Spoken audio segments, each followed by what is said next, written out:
This is a Live Music Capital Micro-Podcast with Eric Leikam.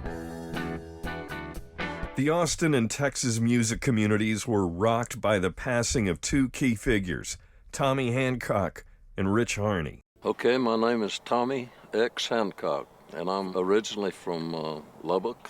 I was born and raised here. I lived here 40 years. Tommy X. Hancock, known as the godfather of West Texas music, passed away at the age of 91 in Austin on New Year's Day 2020.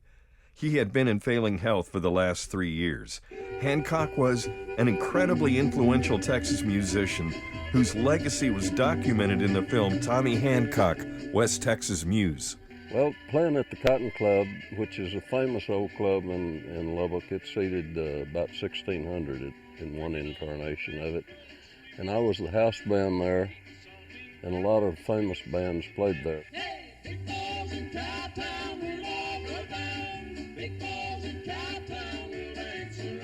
It was mainly a young cowboy place, and we'd have 1,600 people in there dancing, having a big time, drinking. He had a great band.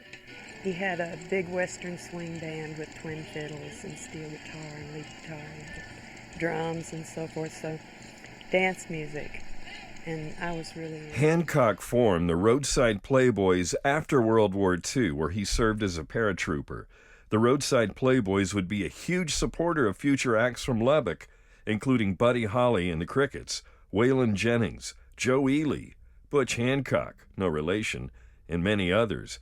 His influence would loom large in Austin. He was one of the first to meld cowboy and hippie cultures. Austin musician and Lubbock native Lloyd Maines began playing with Hancock when he was a teen, and it wasn't long before he was tearing through 4-hour sets with no breaks. Maines told the Austin American-Statesman that Hancock said the reason the band never took a break was to keep people dancing, saying if they're dancing, they can't think about fighting.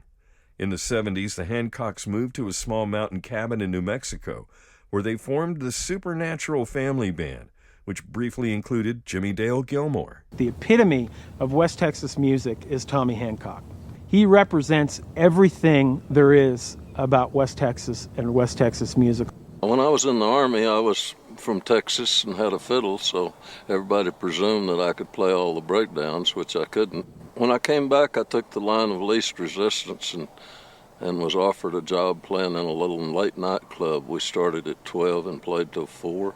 I got drunk and made $5, and I thought, man, this is my career.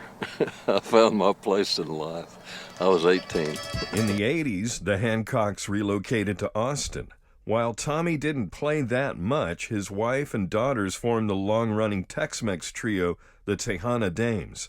Hancock was featured in a 2013 documentary called Lubbock Lights. I was in law school, and the first summer after my first year in law school, me and a friend went out to San Francisco to see what that whole party out there was doing. I featured myself as a party man, so I better check this out. Looked like these cats got something going.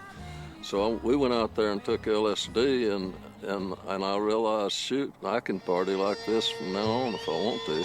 A lot of people talk about Buddy Holly being the ultimate in West Texas music. Well, I disagree. I think it's Tommy Hancock.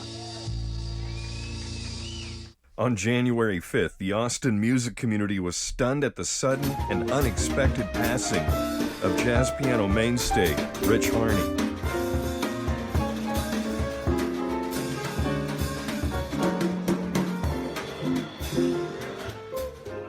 He was scheduled to play that day at the world-famous Elephant Room in Austin, but wasn't feeling well. His wife took him to the hospital in Kyle, Texas, where his heart stopped. His last gig was that morning at the First Presbyterian Church in Northwest Hills in Austin. It was said he could outplay any other Austin pianist in his sleep.